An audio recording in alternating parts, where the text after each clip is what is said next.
The roommate. From another planet, Ethan had always wanted to see the stars. When the Human Galactic Exchange Program opened, he applied without thinking twice. A year of study on a space station shared by aliens from across the galaxy? It sounded like a dream. But when he reached his room on the station, his dream began to feel strange. He walked in with his bag and looked around. It was clean, modern, and glowing with soft blue lights. 2 beds, 1 small window showing the stars outside, and a closet that hummed slightly. Then he saw a figure standing in the corner. She was tall, maybe taller than him. Her skin shimmered like polished silver, and her long hair floated like it was underwater. Her eyes were large, glowing faintly purple. She looked at him without blinking. "You must be Karel?" he asked. She nodded once. No words, just a slow nod. "I'm Ethan," he said, smiling. "Nice to meet you." She didn't smile. She turned and walked into the other room. The door closed behind her. The first few days were quiet. Karel barely spoke. She came out only at night when Ethan was already in bed. Sometimes he heard her moving around. Other times it felt like she was watching him, just out of sight. But every time he looked up, she was gone. He tried talking to her in the mornings. "Do you need help with food?" he asked one day. "No," she said simply and walked away. Another day he tried. "What's your planet like?" Gone. He didn't know what to say after that. But still, she wasn't scary. Just strange, lonely maybe. Then one night it happened. Ethan had gone to bed like always. Lights off, blanket pulled up. The station hummed softly as it floated through space. He didn't know what woke him. Maybe it was the breathing. Slow, deep, not his own. Or maybe it was the sudden cold, like something was pulling the warmth away from his skin. He opened his eyes and froze. Karel was on top of him, not hurting him, not touching him, just kneeling above his body, her face close to his. Her eyes were wide and glowing, brighter than he'd ever seen. Her hair floated around them like shadows. Ethan couldn't move. His heart raced. What are you doing?" She leaned in. Her voice was soft, shaking. "I need something from you." Ethan blinked. "What?" "I can't. I'm too cold. I need it." He didn't understand. "You're sick?" She looked down. Her body trembled slightly. Her skin was dull, no longer glowing. "I need your warmth," she whispered. "My what?" Karel closed her eyes. "Your kind gives off energy, emotion. It keeps me alive." Ethan was confused and scared. "So, you're feeding on me?" "No," she said quickly. "Not like that. Only, if you let me." He looked at her. She didn't look like a monster. She looked like she was in pain, like she hadn't eaten in days. "What happens if I don't?" he asked. She was silent for a moment, then said, "Then I fade, slowly." Ethan felt his heart sink. He didn't know what to do. But something inside him whispered, "She's not lying." He took a deep breath. "Okay, what do I have to do?" Karel reached forward. Gently, she took his hand in hers. Her fingers were cold like ice, but her touch was careful. A soft light passed between them. Gold and blue. Ethan felt a wave of sadness and peace. Karel sighed softly and collapsed beside him, still holding his hand. "I'm sorry," she whispered. "I won't take too much." In the morning, she was gone again. Ethan sat up, staring at his hand. It was warm. He didn't know what she took, or what she gave.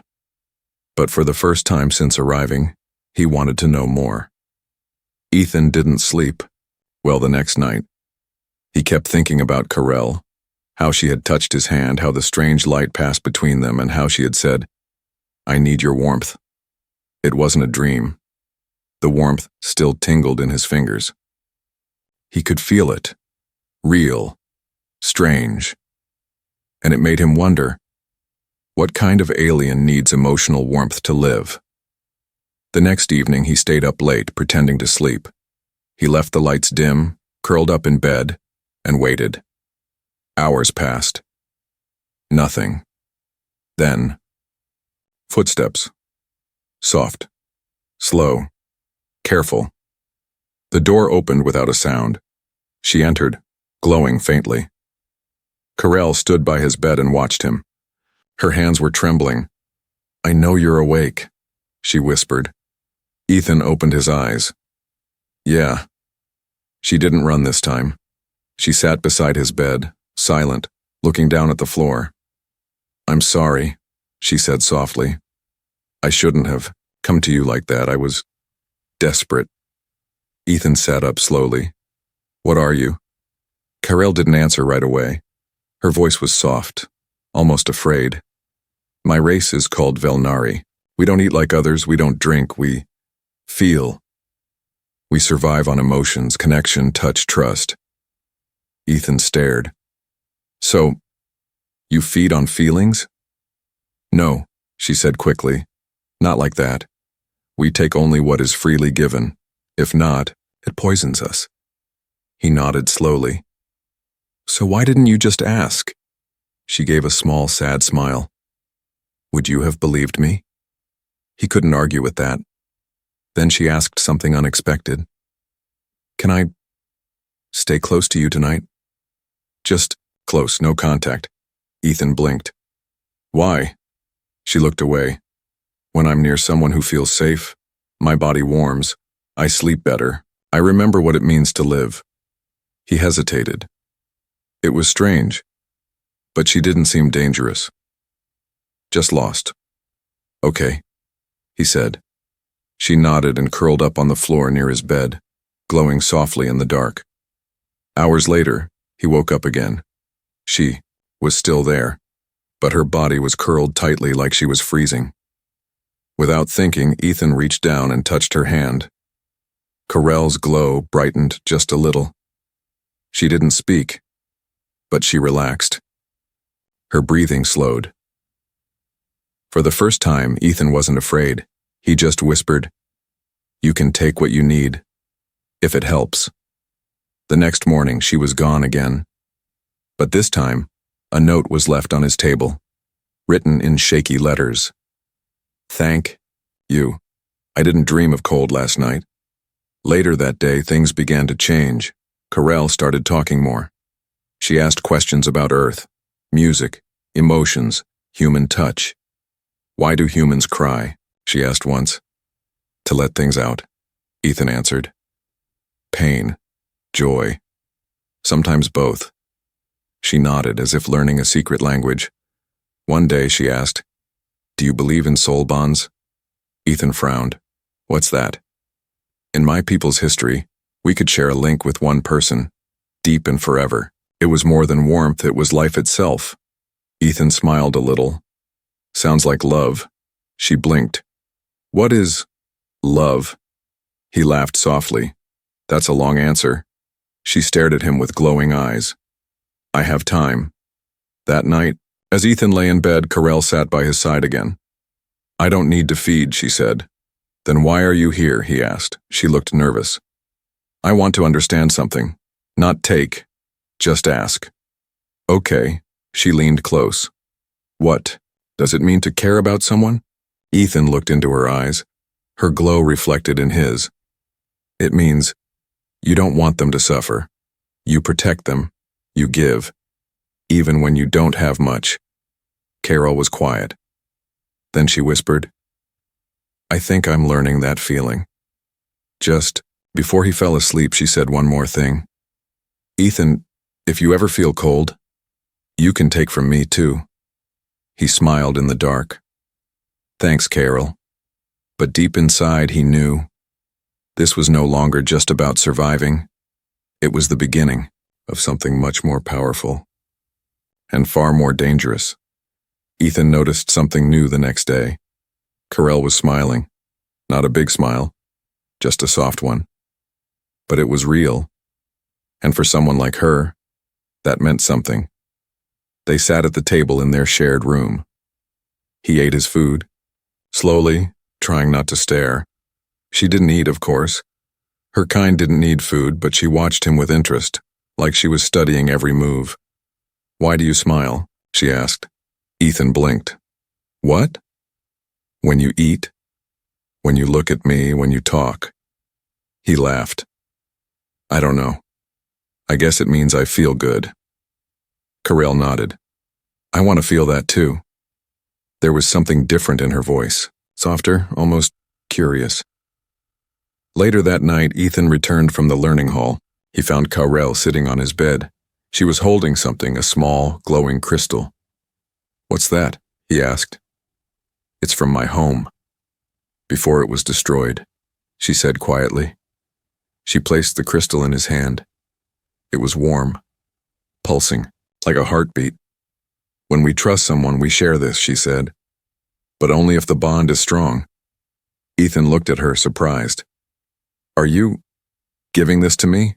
Carell didn't answer with words. She just placed her hand over his, closing his fingers around the crystal. That night, Ethan couldn't sleep. The crystal pulsed next to his pillow, and Carell's words echoed in his head. "Only if the bond is strong."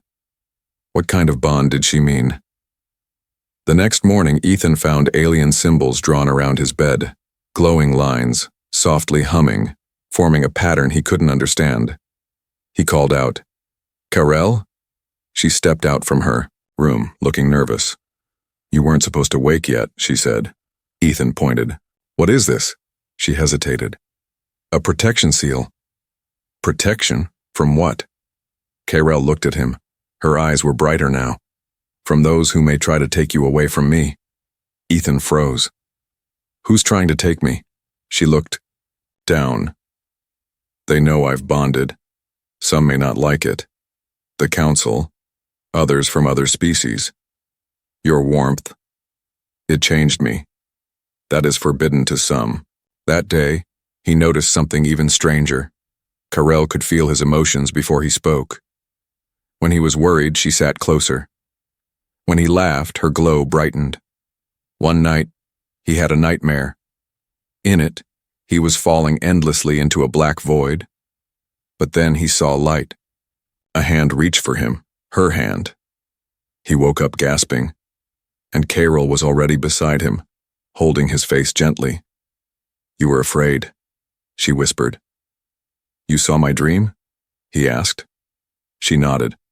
"I didn't mean to, but our connection is growing stronger. I feel what you feel now." Ethan touched her hand. "What does that mean?" She looked into his eyes. "It means I'm not feeding anymore. I'm feeling." Days passed, and the symbols around his bed grew brighter. Carell spoke more freely. She laughed once, and it shocked Ethan so much he dropped his cup. But something darker was creeping in too. One night, a message appeared on his wall screen. "No sender, just one line. Break the bond, before it's too late." He showed Carell. She went pale. Her skin shifted to a cold, stormy gray. "They found us," she whispered. "Who?" "The ones who silence." Ethan frowned. "What do they want?" "They destroy all Velnari bonds with humans. They believe our kind should remain alone, starved." Ethan stood up. "We're not doing anything wrong.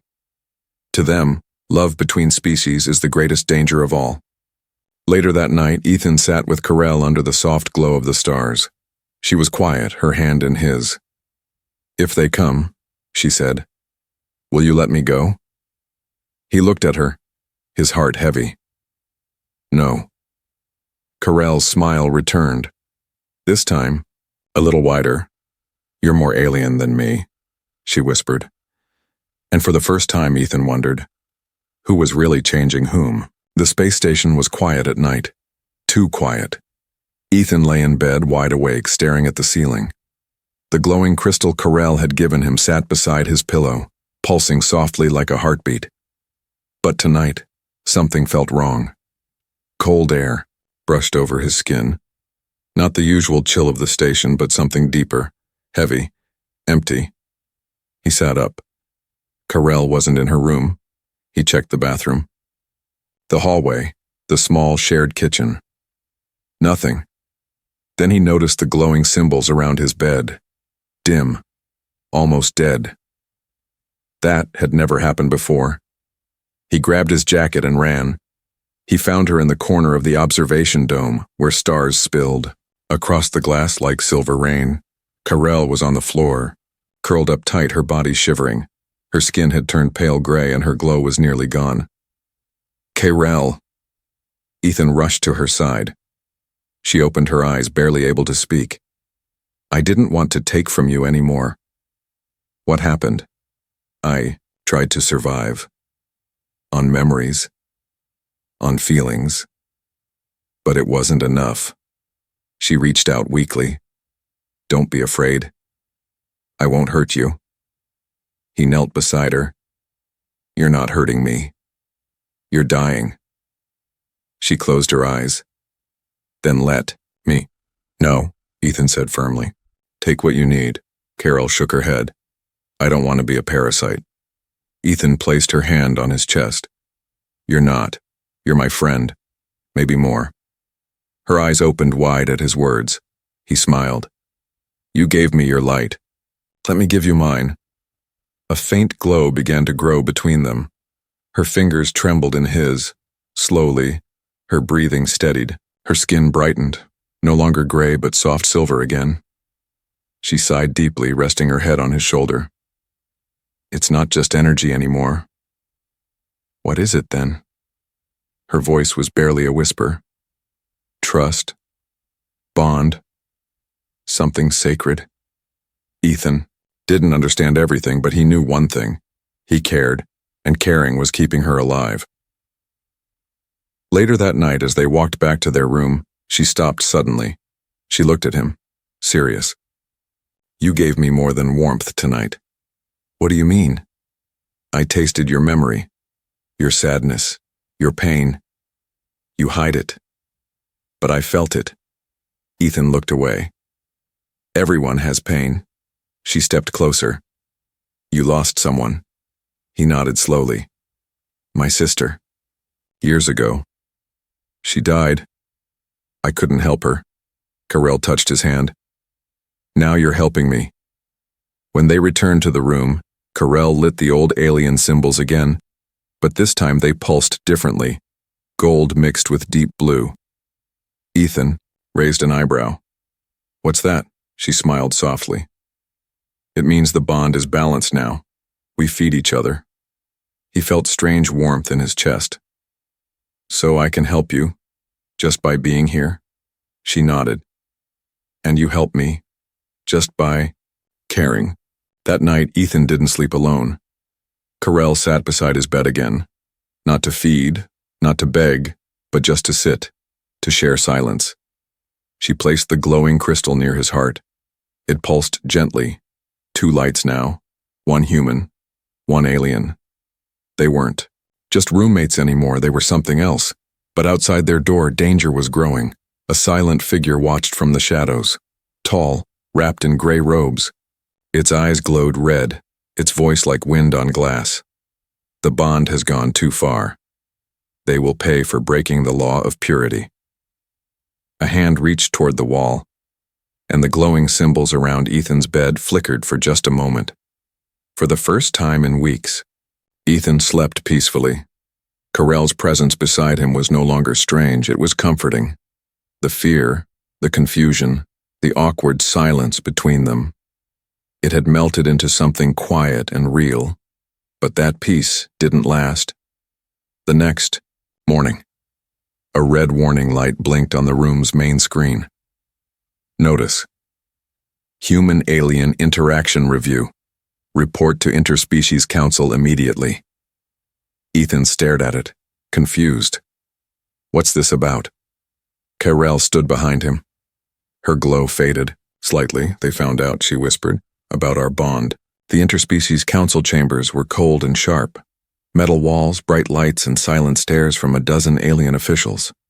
Ethan stood on the circular platform with Carell by his side. A tall creature with thin limbs and glowing blue. Eyes stepped forward.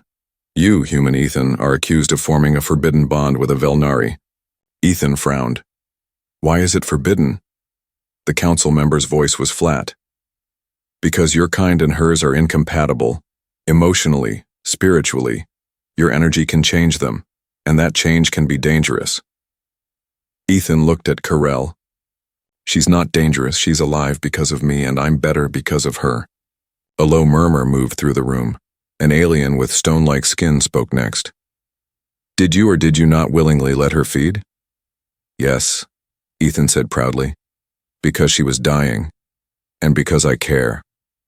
Gasps. Silence. The lead council members' tone darkened. Then you confirm a completed bond.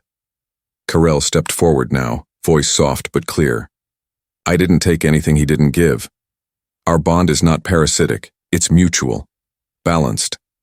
The room was still. Then the sentence was passed. You are given a choice, the council declared. End the bond immediately, or leave the station. Together. Ethan turned to Karel, shocked. If I leave, I lose everything. My studies. My future. Karel lowered her eyes. Then let me go. He grabbed her hand. No. I won't lose you too. Later in their room, they sat on the floor. Silent, close, unsure of what to say. Ethan finally spoke. Why are they so afraid of us? Karel stared at the wall. Because long ago one of my kind bonded with a human. The bond grew too deep, too strong. They became something more. Something the council couldn't control. What happened? To them, they disappeared. Some say they evolved. Others say they became light. Ethan shook his head slowly. Maybe. They just became what love truly is. Carol looked at him surprised. No one ever used that word with me before, she whispered. Love. That night, Ethan couldn't sleep. Too many thoughts. Too many choices. He stared at the glowing crystal beside his bed. It pulsed with both their colors, his warmth and her energy. Suddenly, the symbols around the bed dimmed again. He sat up. Karel rushed into the room. They're here. Who? The ones who silence. A blast shook the door. Sparks flew. Lights flickered. Karel grabbed Ethan's arm. We have to run. He didn't ask questions. He followed her. Down the hall, past the learning wing, through the maintenance tunnels, alarms blared across the station. They want to erase the bond, she said breathlessly. Not just stop. Erase it from our minds. Ethan's heart pounded. We can't let them, she nodded. There's only one place they can't reach. The echo room. They reached a small chamber deep below the station's core. It was quiet. No cameras. No signals. Here. Everything echoed in whispers. Karel sat across from him, tears in her eyes. If we stay here too long, they'll find us. Ethan placed his hand over hers. Then we'll stay long enough to decide. She leaned in close, forehead touching his. Even if they erase us, I'll remember this moment. Deep in my soul. Ethan whispered, so will I, and in the silence the bond pulsed again, stronger, brighter, not just a connection, but a forbidden love ready to defy everything. The echo room was silent, but not safe. Ethan and Karel sat close, hands locked, hearts racing. The space around them hummed with strange energy. This room was old, older than the station itself. No signals could enter, no eyes could watch, but it couldn't hide them forever. They'll come soon, Karel whispered. Ethan nodded. Then let them. I won't leave without you. She stared at him with wide, glowing eyes. Even if they erase your memories? Ethan looked straight into her soul. Even if I forget your name, I'll find you again. She covered her mouth, trying to stop the tears, but one rolled down her cheek, shimmering like liquid starlight. The door to the echo room opened, not with violence, not with soldiers, but with stillness. The same council member who had judged them before stepped inside. Behind him stood the red-eyed enforcer, the one Carell had called one who silences. The council leader's voice was calm. Too calm. You were warned. Carell stood, shielding Ethan. You don't have to do this. You broke the law, the enforcer said, his voice like ice. I saved her life, Ethan said sharply. And she saved mine. You changed her, the enforcer replied. You made her feel things she was never meant to feel. That's not a crime, Ethan said. That's living. The council leader raised a hand, stopping the enforcer. There is another way. Both Ethan and Carell looked up. What do you mean? She asked. We have never seen a bond grow this strong between a human and a Velnari, he said. We thought it was dangerous. Maybe. We were wrong. The enforcer growled. They are unstable. The bond could grow out of control, break barriers that should remain shut. The council leader ignored him. You have a choice, he said to them. We will not erase your bond, but you must leave the station forever. No return, no contact with Earth or your homeworld. You'll live in exile. Carell stepped back, shocked. You mean we'd be alone? Yes, the leader replied. Together, but alone. Ethan looked at Carell. She was shaking. Carell, I don't want to lose you, she whispered, but I don't want you to lose everything either. Ethan stepped forward. If I stay here and lose you, I lose everything anyway. He turned to the council. We accept. They were taken to a quiet transport bay. No guards, no threats. Just silence. Before they left, Carell stood before the council one last time. I was born starving, she said. All my life I lived in cold. You told us not to feel, not to bond, but you were wrong. She looked back at Ethan. He gave me more than warmth. He gave me purpose. The council said nothing, but the leader gave a small nod. Their ship left the station slowly, cutting through the stars like a silver thread in darkness. Inside, Ethan watched Earth disappear from the window. Carell placed her head on his shoulder. I'm scared, she said softly. He held her close. Me too. But I'd rather be scared with you than safe without you. He smiled. Then we're exactly where we need to be. Hours passed. Stars stretched around them. The silence became peaceful again. Then Carell whispered something that surprised him. I have something to give you. She opened her hand, and a second glowing crystal appeared. This one shimmered with deep red and gold. What's this? Ethan asked. A final gift from my people. It bonds forever. Not just energy, but life itself. Ethan reached for it. Are you sure? She nodded. It means we're bound beyond time. Even death can't break it. He took the crystal, and the moment his fingers touched it, it pulsed, bright, alive. Their hearts beat as one. Far away, the enforcer watched the ship disappear. They chose exile, he said coldly. The council leader stood beside him. Or maybe, they chose freedom. The enforcer's red eyes narrowed. You let them go. Why? The council leader stared into the stars. Because maybe, just maybe, the universe needs their kind of bond. The stars outside were endless. Their ship floated through quiet space, far from any planet, far from any law. The hum of the engine was soft, the lights dim. And for once, Ethan didn't feel like he was running. He felt like he was home. Carell sat beside him, her silver hair floating slightly, her glow gentle. She leaned her head against his shoulder. I never imagined this, she whispered. What? He asked. That someone would choose me. Not for duty, not for need, just choose me. Ethan smiled. You weren't the only one who was empty inside. They made a small life out there, No cities, no stations, just a quiet moon with sky-colored trees and glowing rivers. A place abandoned long ago, where they could live and heal. They built shelter. They planted alien roots. And every night they sat beside a fire made from crystal flame. Sometimes they laughed. Sometimes they cried. But they always held hands.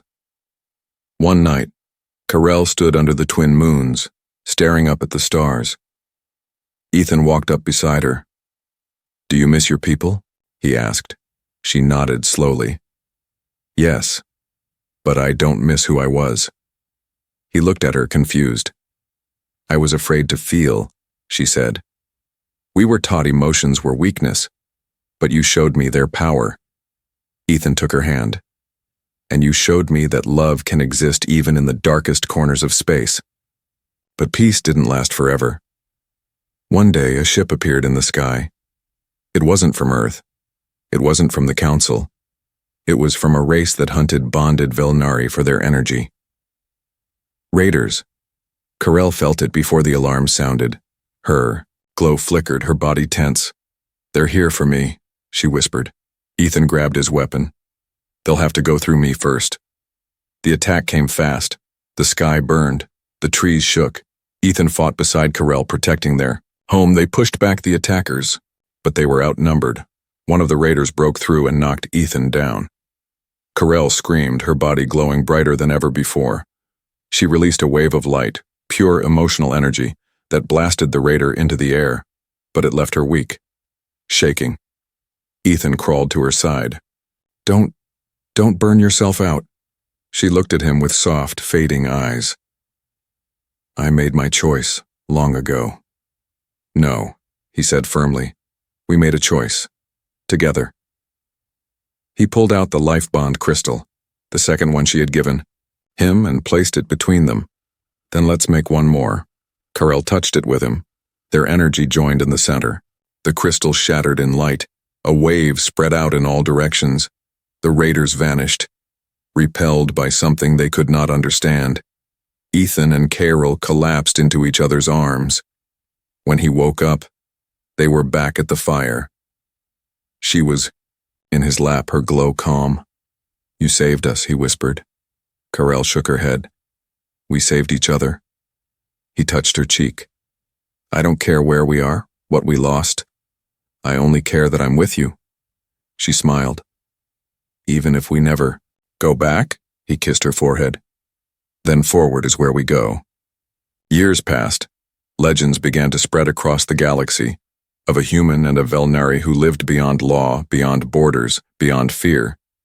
They were called many things: bonded souls, the heart flame, the night pair. But Ethan and Carell didn't care what names people gave them. They had chosen each other in the darkness, and in doing so they became something stronger than any law could allow. They became one.